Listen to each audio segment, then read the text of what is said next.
So kind of get you caught up again to where we're at in the book of Matthew. Matthew, if I can start here. Let's do this. There we go. Matthew's kind of broken up into three big pieces. We said last week it's the announcement of the king, that's chapters 1 and 2. It's the power and the proclamation of the king, that's chapters 3 through 25. And then 26 through 28 is the purpose and the proof of the king. Matthew is the author of the Gospel of Matthew, if you don't know that. His name's kind of on the front, makes it easier. He's one of the 12 disciples. Matthew is going to, we kind of have this in the title, it's the long-expected king. That's part of Matthew's purpose in writing this book, is to show Jesus as this coming Messiah, this coming king. He's going to do that in part by giving you a bunch of Old Testament references of saying, hey, when God said this is being fulfilled now here. There's 130 references to the Old Testament in the book of Matthew. So there's a bunch of places where he's doing that. Because of that, we think Matthew is written to a Jewish audience. He's making reference to these things, and sometimes he'll tell you what book that is. Sometimes he won't. It's like, that's why the prophets say this. And he'll just quote what it is. Sometimes he'll say, this is what Isaiah says about that. And so Matthew's assuming that when you read the book, you have some understanding of your Old Testament, and you're catching up with these things. You're going, oh, that's what's going on as you go through this. He's showing Jesus as the son of David, the son of Abraham, and that he's God with us. We talked about this with the genealogy, right? The genealogy starts at Abraham, and it goes to David. So he's showing you this Jesus is from the line of Abraham. He's from the line of David. And then he eventually gets to this idea of Emmanuel, that he is God with us. He'll show us that he's a king like David, but he's greater than David. He's the better king. He'll also show us that he's similar to Moses, but he's the second Moses, if you will, in some of that. Jesus does a lot of teaching. We talked about that last week. We'll get to some of that this week too. This second section has a lot of the teachings of Jesus. Matthew has 60% of the book of Matthew is the words of Jesus. And so that's real important for him. And there's 5 teaching narratives that Matthew will go through. Last week we started this. There's like a set of narratives that happen. There's stories that happen. And then there's a big block of teaching. So there's the set of narratives happen. That first set is Jesus getting baptized, going in the wilderness to be tempted, right? And then starting his ministry where he says, repent, for the kingdom of God is at hand. Setting up the theme of Jesus' ministry and tying that kingship idea back into his message. That's the narrative piece. Then you have the Sermon on the Mount. And so what does it look like to live in this kingdom? That's chapters 5 through 7. And so you'll see narrative and then a teaching piece. And he'll go back and forth in that. Those will change a little bit in what they look like as we go through. That second piece we looked at last week is, 3 sets of miracles, commentary to the disciples. 3 sets of miracles, commentary to the disciples. 3 sets of miracles, commentary to the disciples. Some of them are easily broken up like that, where you can kind of see there's a big pattern. Other pieces, like the last one we looked at last week, 11 through 12, is more thematic in what he's talking about. There's themes that he's pulling out. There's people confronting Jesus. It's him rebuking people who are oppressing his ministry and coming against him. And you'll see that beginning of him withdrawing away from the crowds. Sermon on the Mount, there's this huge crowd. He's feeding the 5,000 and stuff, and he starts pulling away from them and spending a little less time in the crowd and spending more time with his disciples. We'll be in chapter 13 where we'll start off tonight. But before we do that, I want to read one other thing a couple chapters back. And the reason we're going to do this is because the ideas that come up in this passage, right, will get referenced or alluded to, or the themes come up again several other times through our reading tonight. So if you're in chapter 13, flip over just a couple pages to chapter 11. And I just want to read kind of part of chapter 11 there, because we'll see a lot of this again. Chapter 11, starting at verse 1, it says, when Jesus had finished instructing the 12 disciples, he went on from there to teach and preach in the cities. Now when John heard in prison about the deeds of the Christ, he sent word to his disciples and said to him, are you the one who is to come, or should we look for another?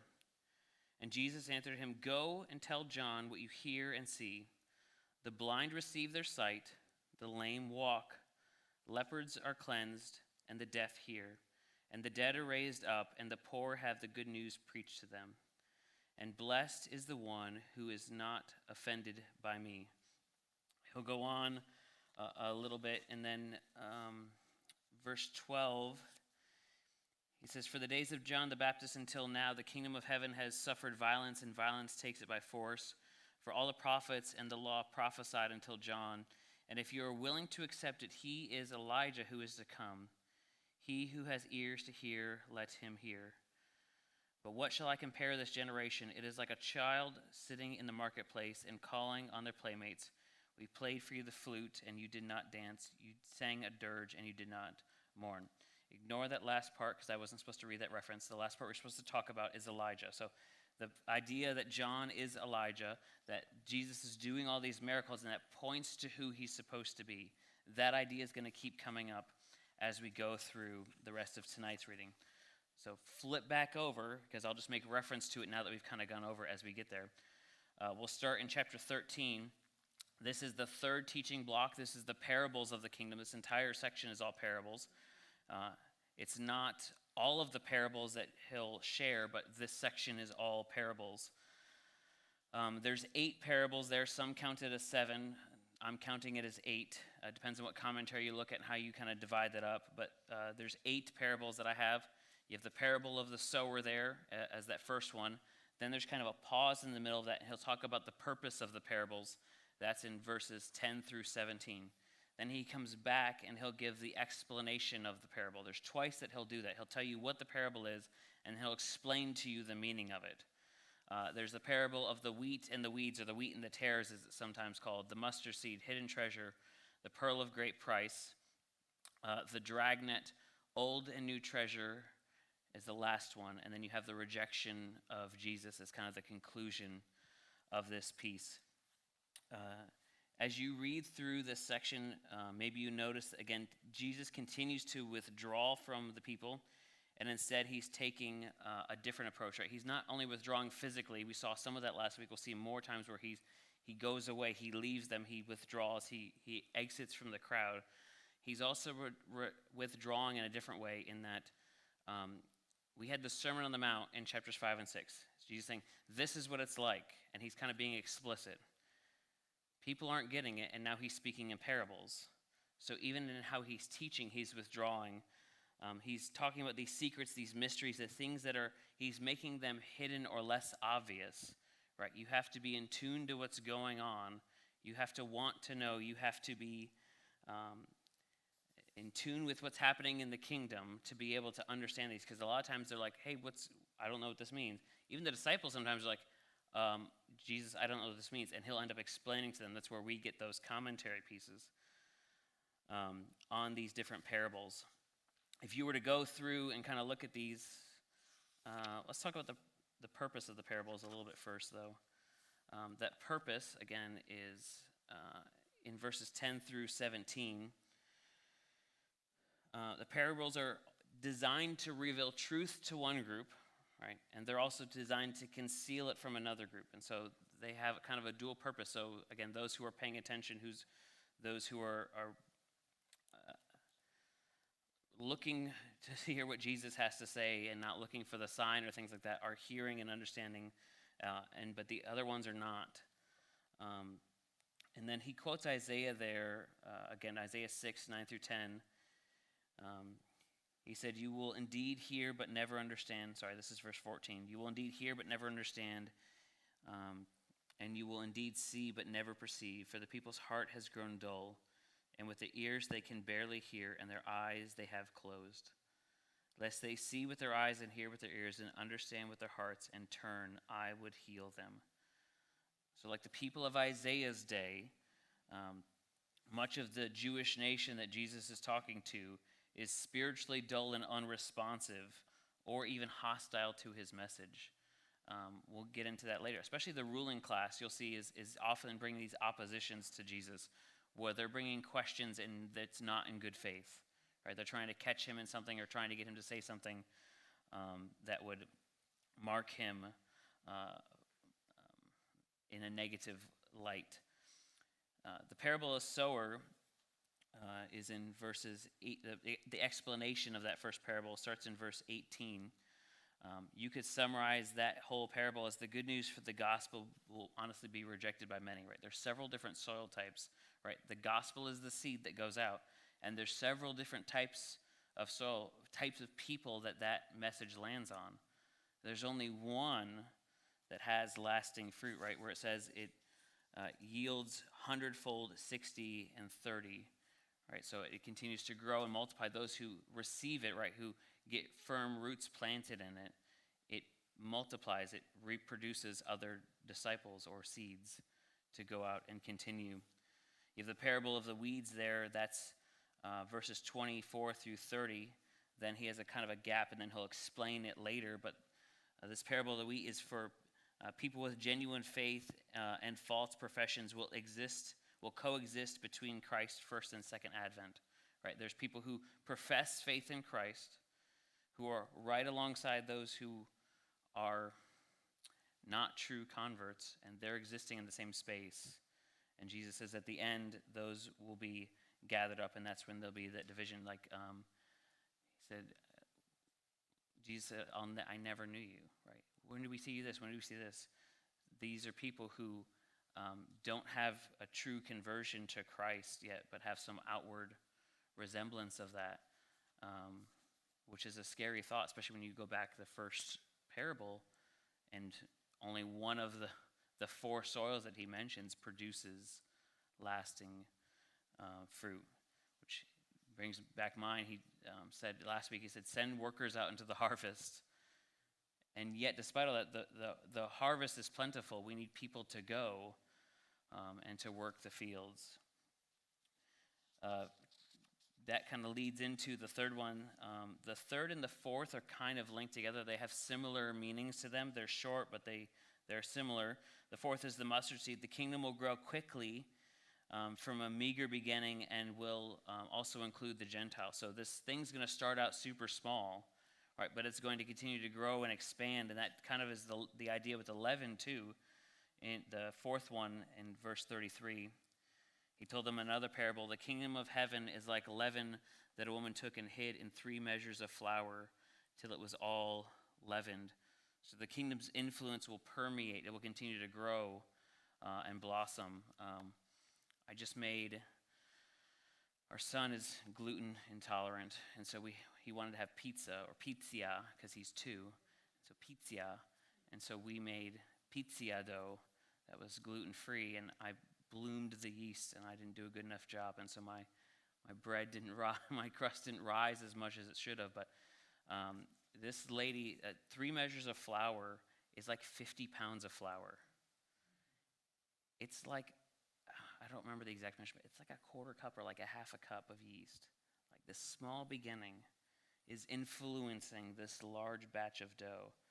Right? I made a batch of dough, and it's like a teaspoon of yeast I made 3 pizzas out of this. And so this little bit thing, this thing that you think is small, has this big influence. And this is the only time that I know of. Maybe there's another time, but I can't think of one.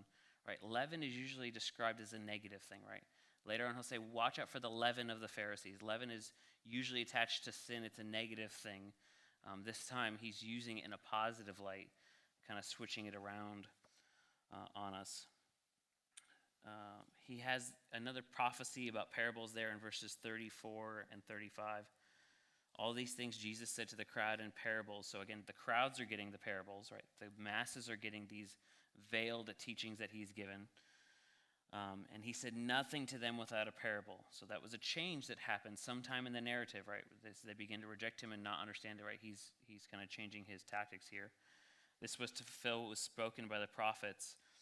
I will open my mouth in parables, and I will utter what has been hidden since the foundation of the world. So again, nothing, whenever he's talking to the crowd, for the most part, from here on out, it's going to be riddles, parables. It's not going to be clear. He'll explain some of that to the disciples privately, but not publicly to the people. You have the gospel is a priceless treasure. That's the 5th parable, that hidden treasure parable. The parable, the pearl of great value, It's this idea that true believers are willing to give up everything to follow Jesus. Again, we looked at this last week, Matthew 10, verses 38 and 39. Flip there real quick. Matthew 10 says, "And whoever does not take up his cross and follow me is not worthy of me. Whoever finds his life will lose it, and whoever loses his life for my sake will find it." So that theme idea, that giving up everything to follow after Christ in that parable, verse 7, or chapter 7, parable number 7, that's in verse 47. Angels will separate the world from the righteous and the unrighteous in that second coming. That's a tie back to the second parable there with the wheat and the tares. And then the eighth parable, the new and the old treasure. The disciples will pass on what they've learned by Jesus to others. So that same idea, the seed that's blossoming, the leaven that's influencing. Both old and new things will be explained. So old would be the Old Testament things that are explained, and then Jesus is revealing some new things, things that were hidden or things that are new to them. And so then you have, after all of that, all right, these riddles that Jesus gives to the people. What do? Well, they reject him. And that is a theme that continues to happen. This is 53 through 58. And when Jesus had finished the parables, it says he went away from there. So he's beginning to withdraw again from the people. And coming to his hometown, he taught them in the synagogue so that they were astonished and said, "What does this man get this wisdom and these mighty works? Is this not the carpenter's son? Is not his mother called Mary? And are not his brothers James and Joseph and Simon and Judas? Are not all of his sisters with us? Where then did this man get all these things?" And they took offense at him. But Jesus said to him, "A prophet is not without honor except in his own town, and now in his own household." And he did not do many mighty works there because of their unbelief. This next section is all about, there's a couple themes of this next section. One of them we'll get to in a second is faith. It's these people that are responding in faith, or it's the disciples who have little faith, or it's these Pharisees that have no faith and they're condemning Jesus. But we'll get to that in a second. So that's the rejection of Jesus there in 53, again, beginning to pull away from the different crowds of people. Next, you have the next narrative set. This is chapters 14, 15, 16, and 17. Again, a little harder to get a theme, a pattern in what's going on. It's not quite as clean. There's one that we'll talk about in a minute, but thematically, there's some things that are happening there. Some big ideas that are happening in chapter 17, or 14 through 17. Again, is faith or lack of faith. So you can circle that. It's going to come up, 8, 6, 7 times throughout this whole section, where Jesus will make comment of that. He's going to continue to withdraw from the crowds. There's 4 times that he'll withdraw in this group of verses. There'll be a greater revelation of who Jesus is to the disciples. So he's pulling away from the crowds. He's giving the crowds less, but he's showing more and more of who he is to those who are his close followers. You also see there's a rise in the prominence of Peter, right? There's a bunch of times that the disciples are talking, but it's not really the disciples. It's like the disciples are here and the spokesman, Peter, is the one talking. And there's quite a few of those throughout the section. If you think of Jesus walking on water, who's the one going out? Peter. Peter, who do people say that I am? Peter. The transfiguration. Peter saying, "Hey, do you want me to build a tabernacle for you and for Moses and Elijah?" So Peter's going to keep coming up to the forefront of the story throughout this book, and then, or throughout this section. And then, like I said, there's 4 cycles that are going to happen. The beginning of it is kind of in the end of the last piece. So verse 53 of chapter 13, which we read just a minute ago. And when Jesus had finished the parables, he went away from there. That's kind of the beginning of this cycle where Jesus will withdraw from the crowd. He'll have a section where he's helping people, he's doing miracles and things like that. And then there's a section where he's oppressed. Sometimes it's by the people. Sometimes Jesus is rebuking his own disciples. Like we said, Peter gets a couple things wrong, and so he's rebuking Peter in that, and then he'll withdraw again. He'll help another group of people, and then he'll be oppressed. 4 times that's going to happen in chapters 14, 15, and 16. And then 17 has a couple other things as we get through there. So just to kind of highlight a couple of these as we go through.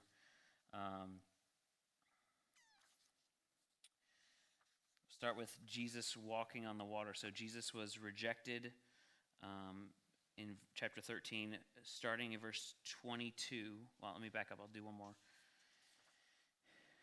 The first cycle, just so you can see it, 13:53, Jesus withdraws. You have the section of John the Baptist. You have that kind of section there.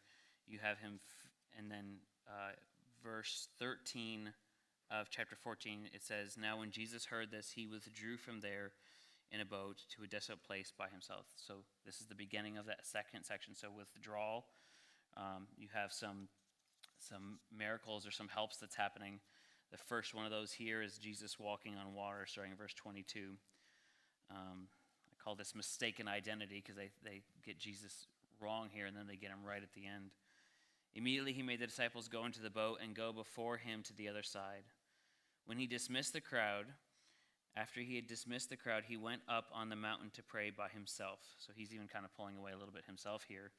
"When evening came, he was there alone, but the boat by this time was a long way off from the land, beaten by the waves, for the wind was against them. And in the 4th watch of the night, he came to them walking on the sea." I thought about this week. In our mind, this is just something silly, but whenever you think of this picture, right, Jesus is on the mountain, and then he's 100 yards from the boat, right? He did something. And in my mind, there's this moment where Jesus is coming down the mountain. He gets to the beach and he just kind of stands there, and he does the traffic thing where he looks left and he looks right and makes sure nobody's around, and then starts tiptoeing on the water as he goes out. I don't know that he did that, but it's just funny. Something happened in between there, and he started walking on water, but nobody, maybe there's the one guy fishing and he just drops his pole and it starts going away. I don't know. But Jesus is now walking on water. He's coming to the disciples. "But when the disciples saw him walking on the sea, they were terrified and said, 'It is a ghost.'" Mistaken identity. You think it's just this phantasma. "And they cried out in fear. But immediately Jesus spoke to them, saying, 'Take heart, it is I. Do not be afraid.' And Peter answered him," so Peter's coming into the forefront, "'Lord, if it is you, command me to come to you on the water.' And he said, 'Come.' So Peter got out of the boat and walked on the water and came to Jesus. But when he saw the wind, he was afraid, and beginning to sink, he cried out, 'Lord, save me.'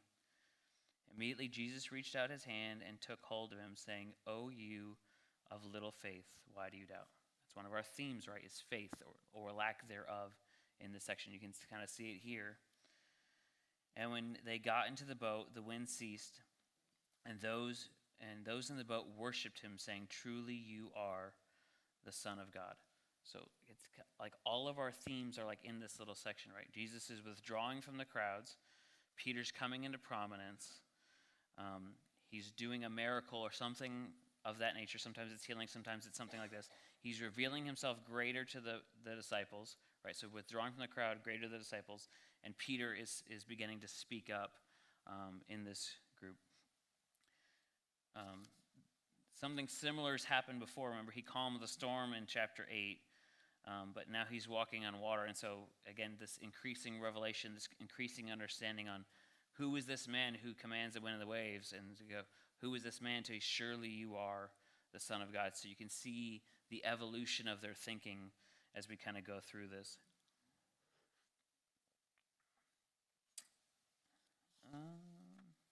He talks about traditions and commandments here in 15, 1 through 20. Maybe if you have a study Bible, sometimes it has it broken up as a little pericope, those little titles above it. And it'll say something like the traditions and the commandments, and then what defiles a person. I would say that those two things are kind of one big idea in two pieces. He'll say, verse 5, I think it is, but you say, if anyone tells,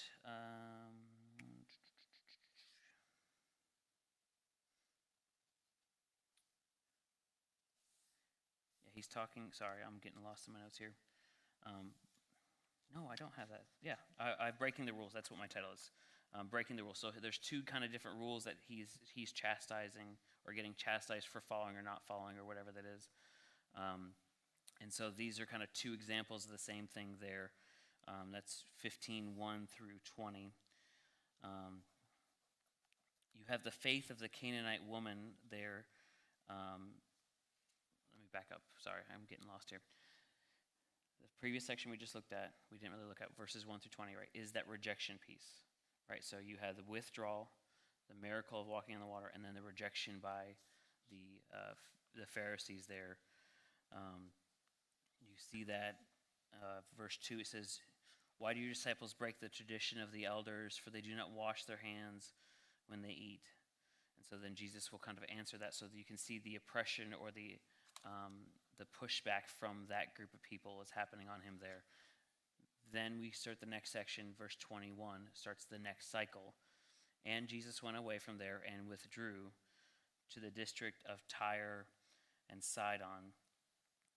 Keep a note in that where he's at, because we'll look at something else here in a minute. So this is the next section. So this is where he's going to do his miracle piece, right? He did the withdrawal piece. He's going to do the miracle piece. But he just got rejected by the ruling religious class, right? The Pharisees, the Jewish people, are rejecting him. Contrast that to who this person is and see how the response is different.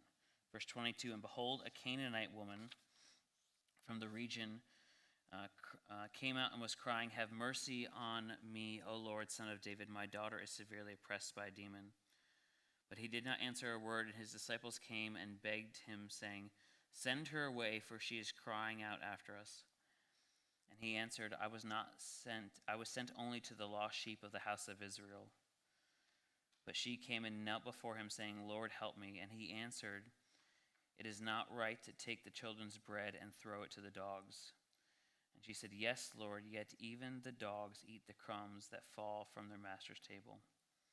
Then Jesus answered her, O woman, great is your faith.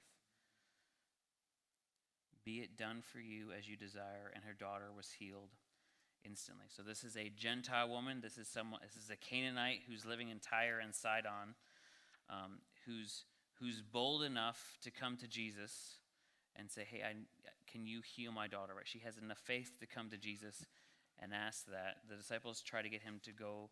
He tries to pull away a little bit, and he says, I haven't come for you.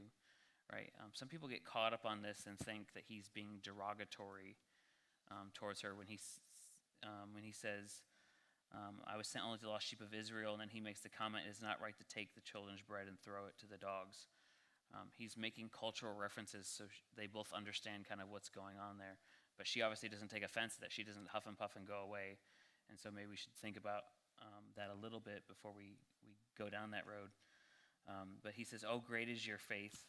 And so you have this contrast versus the Pharisees that happened just a minute ago. She is living in Tyre and Sidon. We've talked about Tyre and Sidon before in Matthew 11, verses 20 through 22. So if you go to Matthew 11, verse 20, this is the rejection of the Jews where he starts talking about these unrepentant cities, right?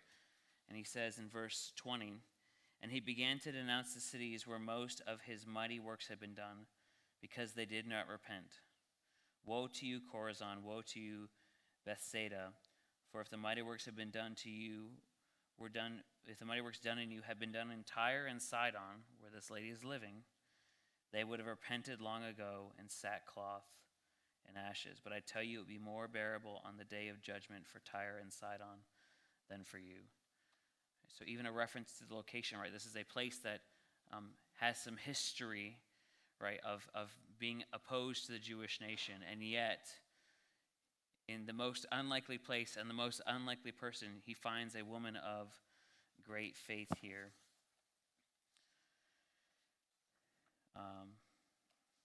Jesus continues to heal many. This section here, we read that part about John the Baptist at the very beginning, right? Think about that passage that we read when I read this, verse 28. Jesus went on from there, walking beside the Sea of Galilee, and he went up on the mountain and sat down there. And great crowds to him came to him, bringing with them the lame, the blind, the crippled, the mute, and many others.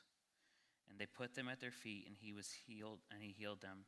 So the crowd wondered when they saw the mute speaking, and the cripple healthy, the lame walking, and the blind seeing. And they glorified the God of Israel. Right?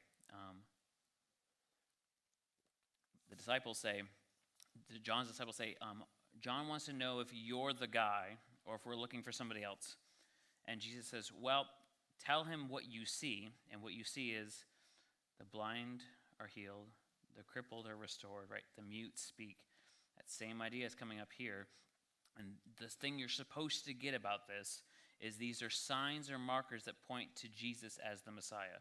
That was his answer to John there, and that's the result of what's happening here in these verses. Jesus feeds the 5,000 there in verses 29 or 39, or 32 through 39, and then they bringing up that passage about John again, chapter 16, verse 1. And the Pharisees and the Sadducees came to test him and asked him to show them a sign from heaven. And Jesus must have been sitting there tapping his toe, and he's like, I don't know. I mean, there was a couple other chapters where, I did a couple other things, I think, and they're not getting it. He answered them and said, when it is evening, you say, it will be fair weather, for the sky is red. In the morning, it will be stormy today, for the sky is red and threatening. You know how to interpret the appearance of the sky, but you cannot interpret the signs of the times. An evil and adulterous generation seeks for a sign, but no sign will be given to you except the sign of Jonah. He's like, I don't know if you were here when you were complaining about me healing people on the Sabbath and some of the other things that I did, but you were supposed to interpret that this way, and you're not getting it. And so what does he do? So he left them, and he departed. He's withdrawing again. That's the beginning of that fourth cycle. So the oppression is happening there, fourth cycle. He left them and departed. You have the leaven of the Pharisees and the Sadducees, say bad dough. That's here in verses 5 through 12. Again, we took idea of leaven one time to be positive. Now it's negative again. When the disciples reached the other side, they had forgotten to bring bread. Jesus said to them, watch and beware of the leaven of the Pharisees and the Sadducees. And they began discussing it among themselves, saying, we brought no bread. And Jesus then says, take hand and put on forehead. And he's like, but Jesus, aware of this, says, O you of little faith. And so again, this contrast, this idea of faith, whether you have the faith or don't have the faith, whether you're understanding what's going on or not. And so he goes through the rest of that there. We talked about part of what happens in this section is that Jesus is revealing more and more a greater revelation of who he is, right? And so we went from the calming of the storm, right, then to the walking on water, right? You're the Son. Who is this man that controls this? To you surely are the Son of God. You come now to Peter's confession of Jesus as the Christ. Again, Peter being the spokesperson, the one beginning to take prominence. Now when Jesus came into the district of Caesarea Philippi, he asked the disciples, who do people say that the Son of Man is? Just side note, right? To me, in part, that is the essence of evangelism, right? People get stuck on stuff when we talk about Jehovah's Witnesses or Mormons or these other different groups, right? On, well, what do they, like, they have a different translation. Well, what do they teach about this, right? Those are all differences, right? The issue is, who do you say Jesus is? Because you can get some things wrong. You can't get that one wrong, right? We talked about that when we did our Statement of Faith study, when we did what we believe. We talked about that, right? There's a lot of disagreements and variation between Christians on what the end times are. There's broadly 4 views on what that looks like, right? Someone's going to get that wrong, right? You can't get this one wrong. So whenever you're talking to people, don't get stuck on some of those other things. Go to this, because this is what's important. Because everyone has to get this answer right. He then says in verse 15, he says, but he said to them, who do you say that I am?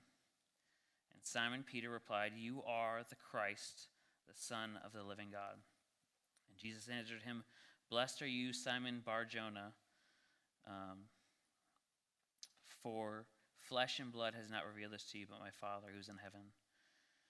So you have this greater revelation of who Christ is, right? This understanding by the disciples, the rejection of the people, the prominence of Peter. Peter comes up again in the next section. Verse 20, he says, then he strictly charged the disciples to tell no one that he was the Christ. He'll say that again, right? He'll say that at the transfiguration, like, hey, don't tell him what you've seen until after I die, which is what he talks about here. Verse 21, from that time on, Jesus began to show the disciples that he must go to Jerusalem and suffer many things from the elders and chief priests and the scribes and be killed, and on the 3rd day be raised. 3 times in Matthew's gospel, he's going to tell you of times that Jesus explicitly said, hey, I'm going to go to Jerusalem, I'm going to get crucified, I'm going to die, and I'm going to come back. And then you read the narratives, we'll get to that next week when we talk about the end of Matthew, and they're doing what we would do is go, Jesus is dead, he's gone. And like, no one's waiting, like no one's believed enough to go on the 3rd day and just hang out because they're waiting for the thing to happen that he said was going to happen, right? They're going because they're still mourning. But Jesus has clearly said this 3 times that Matthew records. So Peter says this, or Jesus says this, and then it says, and Peter took him aside and began to rebuke him, saying, far be it from you, Lord, this shall never happen to you. But he turned and said to Peter, get behind me, Satan, for you are a hindrance to me. You are setting your mind on the things, you're not setting your minds on the things of God, but on the things of man. So that retraction, that sometimes Jesus gets the oppression right from the Pharisees, right, where they're questioning him on something wrong. This time it's interesting because it's the disciples who are getting flack for getting Jesus wrong here. And then part of what we referenced earlier, we talked about the cost of the gospel, right? Giving up everything, that pearl of great price. Take up your cross and follow me. Both of those come back now here in the end of chapter 16. Then Jesus told his disciples, if anyone would come after me, let him deny himself and take up his cross and follow me. For whoever would save his life will lose it, but whoever loses his life for my sake will find it. And then verse 18 is sometimes confusing to people, or verse 28, Verse 28, Jesus said, truly I say to you, there are some standing here who will not taste death until they see the Son of Man coming in his kingdom. What's the next thing that happens? What's the beginning of verse 17? The transfiguration. Jesus showing himself as the Son of Man coming in his kingdom. Right? It's not this, we get hung up because sometimes we're like, does that mean this person's not dying until Jesus' second coming? Jesus is showing him, he's saying, hey, this is going to happen. And just like before in Matthew, right, there's this thing that ends the thought, right, and then it's like this transitional phrase to the next piece. And send people out to the harvest. Oh, by the way, here's what you do because I'm sending you out to the harvest. He's doing the same thing here where he's saying, some of you are going to see me in a different way before you die. And the next thing that happens is exactly that, the transfiguration. And guess who's talking again in the transfiguration? Peter. Peter's the one talking every time. It's not Bartholomew. It's always Peter, right? We can't name all of them because the only one who's talking the whole time is Peter. We got Peter and Judas, and then there's a couple other guys kind of in between there. So you have this happening. This is the second time where you hear the audible voice of the Father, right? You heard that at his baptism, right? Jesus is baptized, you have the dove, and then you have the Father saying, this is my beloved Son with whom I'm well pleased. That that voice happens again here in verse 5. And while he was still speaking, meaning Peter, behold, a bright cloud overshadowed them, and a voice from the cloud said, "This is my beloved Son, with whom I am well pleased. Listen to him." So this is Jesus, this transfiguration.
I thought those batteries would be fine. I checked them before I got up here.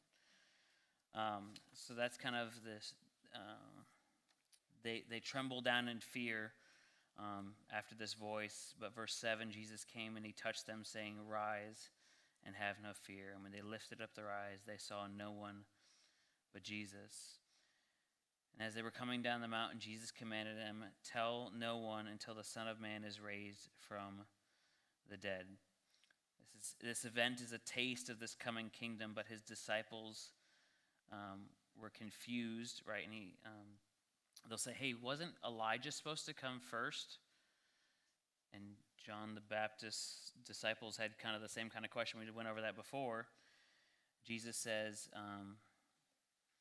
verse 10, and the disciples asked him, "Then why do the scribes say that first Elijah must come?" He answered them, "Elijah does come, and he will restore all things. But I tell you that Elijah has already come, and they did not recognize him, but did to him whatever they pleased. So also the Son of Man will certainly suffer at their hands." Then the disciples understood that he was speaking to them of John the Baptist. So Jesus saying they didn't really like John, and they ended up killing him, and the same thing's going to be happening to me. Jesus heals a boy with a demon. He talks about this father brings this kid in and says, "Your disciples couldn't do it." And what does Jesus rebuke them for? He says, and Jesus answered, "Oh, foolish and faithless and twisted generation, how long will I be with you? How long am I to bear with you? Bring him here to me." And Jesus rebukes the demon, and it came out of him. The boy was healed instantly. Then the disciples came to Jesus privately. So this is happening publicly, and then privately, Jesus is having a conversation with his disciples. And he says, "Why could we not cast it out?" And he said to them, "Because of your little faith. For truly I say to you, if you have faith like a grain of mustard seed, you will say to the mountain, 'Move from here to there,' and it will move, and nothing will be impossible for you." Jesus here is instructing his disciples about their future ministry, and that the problem that they would often have would be a lack of faith and a failure to seek the Lord's direction. When these two elements are combined, there would be no limit to their works the disciples could accomplish following in the Father's will. Jesus again foretells his death there in 22 and 23, and this time it caused the disciples to be greatly distressed. He's saying it again. He's like, well, maybe he actually means it this time. They're starting to catch up to them. And then you have the story of the temple tax there in verses 24 through 27. So that's kind of that fourth narrative set, 14 through 17. Chapter 18 is the fourth teaching set. I'm just calling it the ethics of the kingdom. There's 5 broad categories that he's going to be talking about. He's going to be talking about humility in verses 1 through 6. In verses 7 through 9, he'll talk about personal purity. In verses 10 through 14, he'll talk about valuing all and avoiding offenses. Verse 15 through 20, he'll talk about conflict resolution. And then the last one I think here is the forgiveness is the last piece that he talks about. So remembering that much has been forgiven. That kind of ends with that other parable, the unforgiving servant, if you remember that piece. And so you have humility, you have personal purity, you have the value of all or avoiding offense, you have conflict resolution, right? And then forgiveness. These are the ethics, these are the characteristics, the actions that should be identifiable in those who are part of the kingdom. Then the next piece is the fifth narrative set. This is chapters 19 through 23. So we'll get partway through this because we read through chapter 20 today. So we'll pick up the next piece of that next week. This is kind of this idea of these internal power struggles that we have in 19 through 23, at least so far as I'm looking at this, right? And then these hypocrites who continue to confront Jesus. So he'll talk about verse 1 of chapter 19. It says, "Now when Jesus had finished these sayings," so he's finished his teaching piece, he's now back out in public, "he went away from Galilee and entered the region of Judea beyond the Jordan, and large crowds followed him, and he healed them there. And the Pharisees came up and tested him by asking, 'Is it lawful to divorce one's wife for any cause?'" And so you have these people who are questioning Jesus, again, not in good faith, right? So Jesus is going to talk about marriage and divorce. He already kind of talked about that before. If you remember part of the Sermon on the Mount, he mentioned that, Matthew 5:31 through 32. He mentions that. We did a whole Sunday on that. If you want to go look at that, that's part of the series on that. But it's really this idea of these people coming to oppose Jesus, or these struggles that we face. Verse 10 is interesting because people probably know the first couple verses, but they don't necessarily remember the second part. The disciples said to them, "If such is the case for a man with his wife, it is better not to marry." If this is the standard, right, maybe it's better not to get married at all. And he said to them, "Not everyone can receive this saying, but only those to whom it is given. For there are eunuchs who have been so from birth, and there are eunuchs who have been made eunuchs by men, and there are eunuchs who have been made themselves for the sake of the kingdom of heaven. Let the one who is able to receive this receive it." Everyone knows 1 Corinthians 13 is the love chapter, which is not about marriage. It's good practice for marriage, but it's not about marriage. But we always put that in our weddings, right? But no one reads chapter 7, which is about how it's better to remain single than it is to get married. So Paul's going to make a similar argument in chapter 7, or chapter 7 of 1 Corinthians. And so you can kind of see a parallel there. Again, Paul's going to say the same kind of thing. Not everyone can accept this, but maybe for some people it's better off. Right? I'll talk about your divided allegiance and how you could give freely to the Lord, but now you've got a spouse that you also have to care for, and some of the advantages of not being married. There are advantages of being married. Most of us, I think, in this room have been or are married, right? But there are also advantages on the other side for giving yourself freely to the Lord. He talks about children there in chapter 18, verses 13 and 14. This idea that anyone who comes to the Lord is a worthy subject of the kingdom. Don't cast anyone out. If Christ accepts them, even if it's this little one, this group that you would maybe reject or ignore, right? If Christ has accepted them, welcome them, as we talked about a couple Sundays ago. He'll talk about giving up for the greater thing.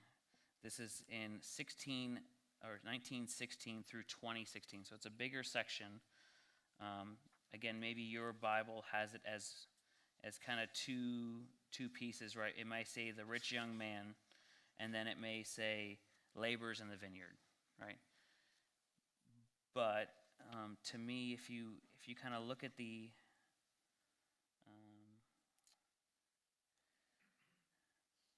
we'll just kind of go through this quickly. You have the man who came up to him and said, "Teacher, what good deeds must I do to have eternal life?" And he said to him, "Why do you ask me about what is good? There is only one who is good. If you would enter, keep the commandments." And he said to him, "Which ones?" And Jesus said, "You shall not murder, you shall not commit adultery, you shall not steal, you shall not bear false witness.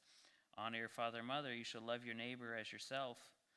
The young man said to him, "All of these I have kept. What do I still lack?" And Jesus said to him, "If you would be perfect, go and sell what you possess and give it to the poor, and you will have treasures in heaven, and come, follow me." When the young man heard this, he went away sorrowful, for he had great possessions. It's funny, Jesus catches him. He's like, "I got this." He's like, "I got my checklist, and I got them all." And yet for him, there was one thing that he still was not giving up. All right, what's the one thing that he, for each of us, there's some times where what's the one thing that's holding you back? What's the one thing that you're not willing to give up to follow Christ? And when I say that, if you have that right now, you know what that is, right? And Christ is saying, again, pearl of great price, you give it all up, you die to yourself, you pick up your cross, and you follow me. Verse 23, and when Jesus said to his disciples, "Truly I say to you, only with difficulty will a rich person enter the kingdom of heaven. And I tell you, it is easier for a camel to go through the eye of a needle than for a rich person to enter the kingdom of God." When the disciples heard this, they were greatly astonished, saying, "Who then can be saved?" So they equated salvation with being in the kingdom of heaven. Just note that, right? If you're in the kingdom, they identified it there in those verses as salvation. But Jesus looked and said to them, "With man is impossible, with God all things are possible." Skip down to verse 29. Everyone who has left house and brother or sister or father or mother or child or lands for my name's sake will receive 100-fold and will inherit eternal life. But many who will be first will be last, and the last will be first. I think this verse, to me, I guess I should go there since this is where we're at. We typically think of that, at least I have, right? You think of the missionary, right? You think of the person who lives in an Arab country, right? Where, like, your belief in Jesus has serious cultural ramifications, right? There's real oppression. There's the threat of death. Like, there's other things, right? Jesus is promising that, right? You will not regret what you gave up to follow Jesus. But I think as our culture becomes crazier, as things get more out of whack, right? As different generations latch onto different things, there will be more of us that fall in this camp who left brother and sister, who left father and mother, who left children to follow Jesus. That's hard, right? There's more of those family rifts, those divisions that are beginning to happen, where it just makes it hard. Like, how do you reconcile this? Like, how do I be a parent, or how do I be the brother or sister to someone who's going through this? And those are real challenges. But Jesus promises us here that if that has to happen, right, if it comes down to that, in the end, you will not regret having chosen Christ over whatever that is. And everyone who has left his house for his brother or sister, father, mother, children, or lands for my name's sake will receive 100-fold and will inherit eternal life. And he says, but many who are first will be last. And he goes into a parable. He says, for the kingdom of heaven is like a master of a house. And he goes through this whole parable about how he's being generous with who he's going to be generous, and who are you to tell me who I can give my money to, right? And then he ends that section verse 15, he says, am I not to do with what I choose with what belongs to me, or do you begrudge my generosity? So the last will be first, and the first will be last. That same tagline at the end of those things. So that's kind of why, at least for me, right, we're talking about generosity and giving up what Christ has asked you to give up, right, or whatever that is. And so he's tying those together here. Jesus foretells of his death a third time, and Jesus was going up to Jerusalem, and he took the 12 disciples aside, again, a withdrawal term. And on the way, he said to them, see, we are going to Jerusalem, and the Son of Man will be delivered over to the chief priests and the scribes, and they will condemn him to death and deliver him over to the Gentiles to be mocked and flogged and crucified, and he will be raised on the third day. Verses 20 through 28 of chapter 20 is this, to me, it's this idea of power struggle. It's like, who's going to be the greatest in the kingdom of heaven? The mom comes and says she wants her two sons to sit in the right and left hand of Jesus in the kingdom. But to me, again, the end of it, but Jesus called to them and said, you know that the rulers of the Gentiles lord over them, and the great ones exercise authority over them. It shall not be among you. Right? So the idea is we want a power grab, right? We want to have the authority, we want to be in control. And he's like, oh, by the way, that's not how it works in this kingdom, right? So you're grasping for the wrong thing in the wrong place. It shall not be among you. But whoever would be greatest among you must be your servant, and whoever would be the first among you must be your slave. Even as the Son of Man did not come to be served, but to serve and give his life as a ransom for many. One of the distinguishing markers that should be about Christian leadership, right, is the idea of sacrifice and giving for people, not lording it over them, right, but freely giving of our lives to him. And then the last section we'll look at here, verses 29 through 34. I just have and follow him because that's just what, I know it says heals two blind men, but that's not the point to me, right? There's two blind men that are healed, but that's not the point of the story. And then he went out of Jericho. A great crowd followed him, and behold, there were two blind men sitting by the roadside. And when they had heard Jesus was passing by, they cried out loud, Lord, have mercy on us, Son of David. That's an interesting term because I don't think they've really used that before, right? But again, tying back to that messianic line, the Son of David, right? These two men cry out this. The crowd rebuked them, telling them to be silent, but they cried out all the more, Lord, have mercy on us, Son of David. And stopping, Jesus called them and said, what do you want me to do for you? And they said, Lord, let our eyes be opened. And Jesus, in pity, touched their eyes, and immediately they recovered their sight. Most of the other miracles that we've read end right there, right? Jesus does this great thing. He heals the mutes. He relieves the demons, right? And that's the end of it. But these two guys, the end result is, and they followed him, right? That's what's meant to be the proper response of the signs that are happening, right? You're supposed to see the sign and recognize that Jesus is the Christ and then follow him. What happens a lot of times is Jesus is healing these people and then they go away, right? Later on we'll get, I think it's 10 lepers, right? And how many come back to thank him? One, to say thank you, right? And so that's the kind of the idea here. That's where we'll end tonight. So next week we'll finish the book of Matthew. I think we have one or two more chapters afterwards, but we'll get through at least the ideas of it. And then the following week we'll have to start another book. So next week we'll get through 21 through 28. We'll finish the book of Matthew. If you're reading along, there's a 1 or 2 day gap at the end of each book. So if you're a little behind, just keep chugging along. And then there's a catch up for you, a little breather date. Or if you want to get started early in case you feel like you're going to get behind the next one, you can start early and get ahead there. So that's our time tonight. Thank you guys so much, and we will see you guys here on Sunday.